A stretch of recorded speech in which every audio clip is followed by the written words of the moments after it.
Expand our imagination. Justification for being what you are.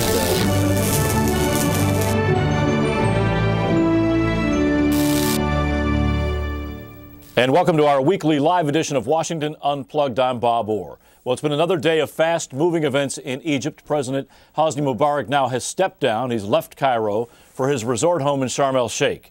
All of that's touched off quite a celebration in Tahrir Square. Our correspondent Terry McCarthy is in Egypt. He's been there for several days now. Terry, what is the reaction this morning there? Well, it's been an extraordinary street party. You've got to remember that they thought last night that Mubarak was going to step down. Then he gave a speech when he said he was staying on. People got very angry. There were enormous demonstrations throughout the city today. Mubarak clearly realized he'd lost the control of the streets completely. And then when it was announced that he was stepping down, it's this extraordinary street party, people rioting almost in joy throughout the streets, and particularly in Tahrir Square. You said last night, you used the phrase kind of a whiplash, an emotional whiplash. I guess now people are being whipped back the other direction. That's right. They almost thought they had the prize last night. Then they were excited. Then again, this morning they showed their anger. They were back out on the streets, and now they're back into a rejoicing mode. It's been an extraordinary 24 hours for the Egyptian people. Is it clear to the people there, Terry, who's in charge? I guess Vice President Suleiman is still there, but is the military in charge from their perspective? Absolutely. Everyone now knows the military are in charge. Now, the military have a pretty good reputation among the Egyptian people. However, there are some fears that the military might stay in control longer than people want. They clearly want a civilian democracy here. The military has effectively been the strongest force in Egypt for 58 years. I think if the military is smart, they will step back because the people clearly want to have a civilian democracy now.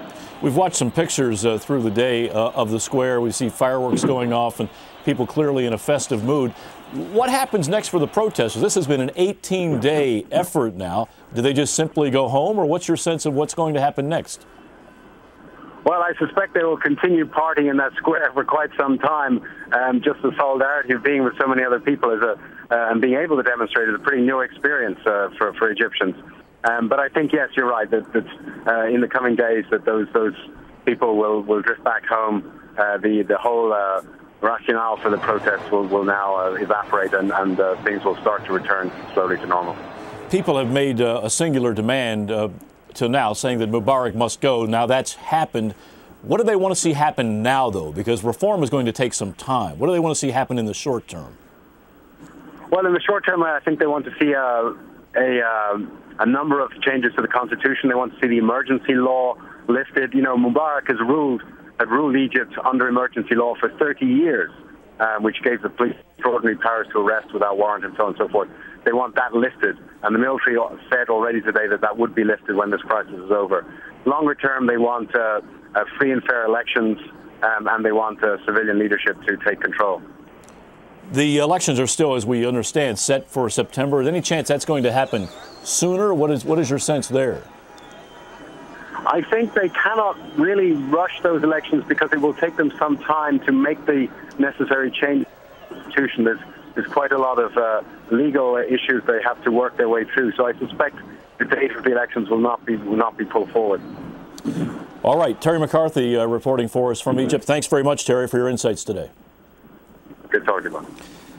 Let's now look at the U.S. side of this, the reaction here as to what's been happening as Mubarak steps down. Chip Reid is over at the White House for us, and David Martin, as always, joins us from the Pentagon. And David, I see you put out a note recently that's pretty interesting about how all this played out last night. Can you share that with us? Well, this is sort of the reigning belief now among U.S. officials, and that is that Mubarak basically called an audible last night. There were many Egyptian officials who believed that he was going to resign last night, but that at the last minute he changed his mind, hardened his resolve, and instead only transferred his powers to the vice president. When the ruling regime saw that, A, that only made matters worse in the streets, and two, a number of them felt that they had been double-crossed by not resigning last night, then Mubarak had lost everything he needed to stay in power. He'd lost control of the streets, and he'd lost support within his own ruling elite. And so he had to go today. At the end of the day, what should we call this? Is this a a coup? I mean, was this done cooperatively with Mubarak? What's your understanding? You have to call it a military takeover. My idea of a coup is when the military takes over against the wishes of the civilian leadership. Let's for now just call this a takeover, because you get the sense that at the end there, Mubarak had finally accepted reality. There was a very interesting interview with a former Israeli defense minister who said he talked to Mubarak by phone last night, a couple hours before the speech. And he thought from talking to Mubarak that he was just looking for a face-saving way out. He knew the end had come. Now he just wanted to do it as gracefully as he could. So Mubarak was not totally oblivious to reality here. Let me bring in Chip real quick from the White House. Chip, this has been a rough stretch for the administration, too. A lot of criticism of the way the administration has handled this with their responses. We saw what the president said yesterday. Then last night saw a pretty stern written statement. What's the mood over there now? Well, it's hard to get much from the White House right now because the president's going to be speaking, or at least he's scheduled to speak in less than an hour. That time may be a little bit flexible, so nobody wants to upstage him. But I can tell you what Joe Biden said a little while ago. He's giving a speech today down in Kentucky, and he said this is an historic day, a pivotal moment in Middle East history and history in general. So they certainly see this as a really major moment. By the way, the president found out while he was in a meeting in the Oval Office. He then stepped out with some aides into what they call the outer Oval Office and watched it on TV for a while. I asked Robert Gibbs if the president had made any calls to Mubarak to try to push him over the edge on this, and he did not. They were sticking with their theory that the president and Gibbs have voiced over and over again that this is a decision for the Egyptian people to make. It's not a decision that President Obama or the American people should make, who should be in charge in Egypt. That said, though, tell me a little bit about the statement that came out last night. After President Mubarak spoke, it was clear the White House was irritated. That was pretty tough language. Oh, absolutely. He was deeply disappointed, obviously. Earlier in the day, he had talked about what a transformative moment this was when he was under the impression, and everybody was under the impression that, or just about everybody was under the impression that Mubarak was going to step down.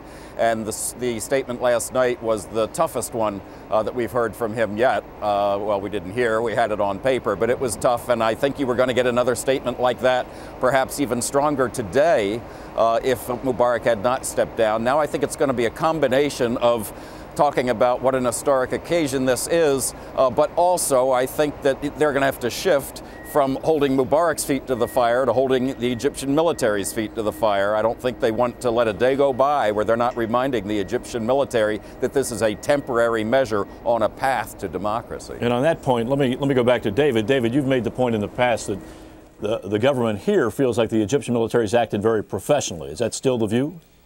Yes, it is still the view, but you have to remember that the Egyptian military, their number one interest here is stability. They're not out to create a democratic revolution in Egypt. They are out to do as much as they can to restore stability, because their worst case scenario is having to use violence against the protesters, and that would just ruin this respected position they hold in Egyptian society, and also it would probably ruin their relationship with the U.S. military, which is a relationship that brings them $1.3 billion a year. So they're still walking this line, but they don't have this great tradition of democracy within the Egyptian military, so they're going to be, I think, very, very cautious in how they do this. And in that regard, then the U.S. military will remain, I would think, in pretty constant contact there. They would, and I'm sure offering any kind of support they can. But my sense of these conversations that both the Secretary of Defense and the Chairman of the Joint Chiefs of Staff have had with their counterparts in Egypt is not that they're telling them what they have to do. I mean, that would be insulting. These are senior figures in their own government, and the U.S. simply cannot give them orders. And the U.S., as we have seen, is surprised by events there. It does not have real-time information about what the inner circle is thinking there. And finally, one more question to Chip. Chip, Is there kind of an overall sense at the White House that that this is going to be all right now? I mean, that they've kind of gotten through the rough patch? Well, I think it's that old cautiously optimistic. You know, this is one thing, one big part of the problem out of the way, but a long path to go before you have anything remotely resembling democracy in Egypt. And of course, the president will, as you say, will talk more about this today. That's right. All right, Chip Reid at the White House, David Martin at the Pentagon. As always, thanks. And now I'm joined by Ambassador Edward Peck, who worked with the Foreign Service in Egypt and Tunisia, and also with David Schenker, who's the Program Director of Arab Politics at the Washington Institute for Near East Policy. Thanks to both of you for coming. Ambassador Peck, let me start with you. So President Mubarak has stepped down. It looks like the military, for now, is running what's left of his government. What happens next? As you know, sir, the hardest thing to predict is the future. But, you know, if they leave Mr. Suleiman in charge, I don't think that the people of Egypt are going to be satisfied, because you've changed Mubarak for somebody who is even more inclined to a rather strict interpretation of authorities and responsibilities. He's a tough guy. He's been involved in a number of things that the Egyptian people do not like, and, as you know, involved with supporting the CIA in rendition and torture and this kind of thing. It's kind of a slimy background for somebody who's going to be in charge for as ever long as the military leaves him. And he does have a military background himself. He clearly is identified by the people there as part of the regime. That is correct. And yes, and he's a tough guy. He makes Mubarak look like a fuzzy puppy in terms of his view of what the country should be run, how it should be run. David Schenker, it's been interesting to watch the U.S. side of this. Just about every day they're putting out some kind of position and then at times pulling it back and amending it. How can it be that this government's been so far behind the information curve? We just don't have the type of insight that one would expect given the type of relationship we've had with Egypt all these years. You know, certainly there's a problem with insight into the military. You know, $2 billion a year, now $1.3 billion, hundreds of Egyptians that we train, we have exercises, and yet we have no insight into the military. And very clearly, even on the civilian side, as we heard last night, the announcement that Mubarak would step down, we didn't even know that was coming, that he would stay in place. I think that our visibility is low, and we're just reading the newspapers like everybody else. But how can that be, Ambassador? This is our most important Arab ally. It's been the pivot point for trying to broker peace in the Middle East.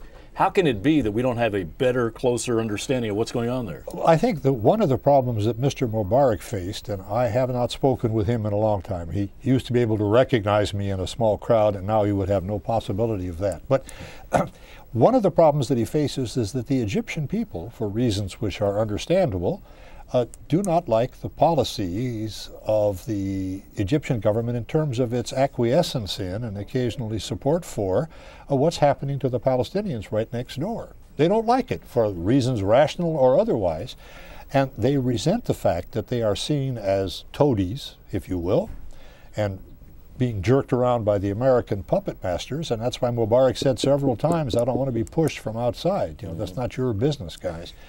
So that one of the changes that's going to transpire, and I notice that officials in Israel are concerned about this too, is they may lose an important, if not ally, at least someone who stood with them in a lot of the things that they were doing, which Arabs don't like, understandably. Among the other Arab nations, I mean, how is this viewed? In one sense, it looks like we're throwing an ally under the bus in cutting from Mubarak. How does that play with the other monarchies and the autocrats in the area? Well, very clearly, I think Saudi Arabia and our friends in the Gulf are concerned. Perhaps even King Abdullah of Jordan would be concerned about the direction that U.S. policy has taken vis-a-vis Egypt. You know, at first it seemed that we were going to stand by Mubarak, and then we got with the crowd, and then we moved back and tried to toe this untenable line, not recognizing, I think, what most Egyptians had recognized, which was that 30 years of this is just too much. We were slow to get on the boat. But now in these countries, Saudi Arabia is looking and saying, hey, what if these people come out in the street in my country? Where is this administration going to stand? So I think there's a shaking of confidence of our friends in the region. Not necessarily because in the end we went with the Democrats and not with Mubarak, but because we are not sure-footed on this, where we seem to be all over the map. The message has not been consistent. The policy has not been apparently consistent. Dynamic vacillation. But, you know, it's so much of it is for public consumption, where the people say, the president, you got to do something. But whatever he does is wrong in the eyes of somebody in this country and wrong in the eyes of somebody over there, because, difficult to understand, this is not our decision to make. So the U.S. obviously standing on the side of democracy here, but now we have a military running a sovereign state. And how do we make sure what comes out the other end is something we're going to like? Well, how do you? You don't. It's not your business. Yeah. It's not your decision. But it's in our interest. Right. That's true. In the end of the day, the Egyptian people are going to have to work through this. The military is patriotic. I don't think they want a military junta. I mean, you did have essentially a military dictatorship for 30 years with the head of the country wearing a suit. But the military does not want to be out front and have martial law indefinitely in Egypt. I think what we're going to hear in the coming hours, actually, is an announcement that they're going to form some sort of civilian council with a military member to start working on empowering a group to revisit the Constitution. The military, though, has its interests at the end of the day. They did quite well under the Mubarak regime. They had great perquisites. They don't want to see necessarily civilian control over the military. I don't think we're going to actually see that anytime soon. But they're concerned not only about the Islamists, they're concerned about the liberals, because the type of changes that are going to occur are not only going to affect us in the United States and the relationship that Egypt has with the United States, but how the military operates within Egyptian society. And I think this is the wider issue to look for in the coming weeks. For 18 days, we've seen these protesters in Tahrir Square there, and they've had a singular demand that Mubarak has to go. Now that's happened. And I think people here may be tempted to say, oh, that's over. Yes. But it's just beginning. Let's quote Winston Churchill. This is not the beginning of the end, it's the end of the beginning. And they say, yes, Mubarak is gone. Now what?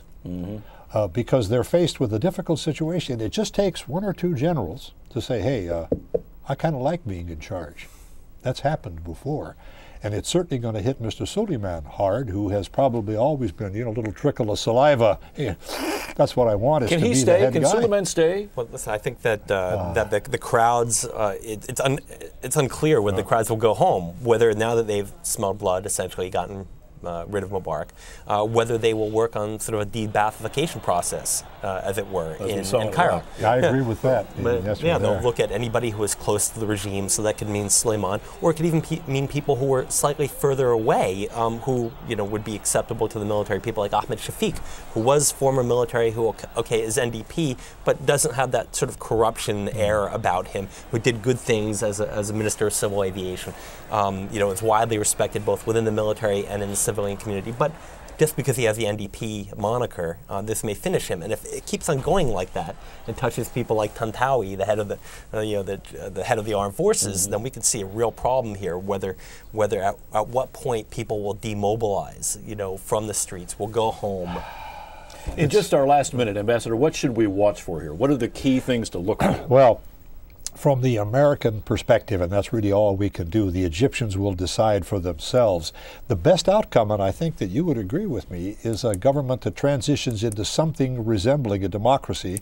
It isn't going to be the quintessence of democracy, just like this, because it takes a while. And that the people become more or less satisfied with whatever develops and go along with it so that Egypt can evolve into something different slowly and without convulsions that affect Israel or America or Egypt or its neighbors. That's what we would look for, but we are not in a good position to influence that outcome because we have just a tattered shred in that part of the world of the respect and reliability that we used to think we enjoyed on a constant basis. It's largely gone, as a number of pundits have said. So this is a long process, there's no question. Yeah, I think we're looking at years. David Schenker, Ambassador Peck, thanks very much for joining us. Thank you. Really appreciate your insights. And thanks to all of you for watching Washington Unplugged. Stay with us at CBS News for the latest developments from Egypt. I'm Bob Orr. Have a good weekend.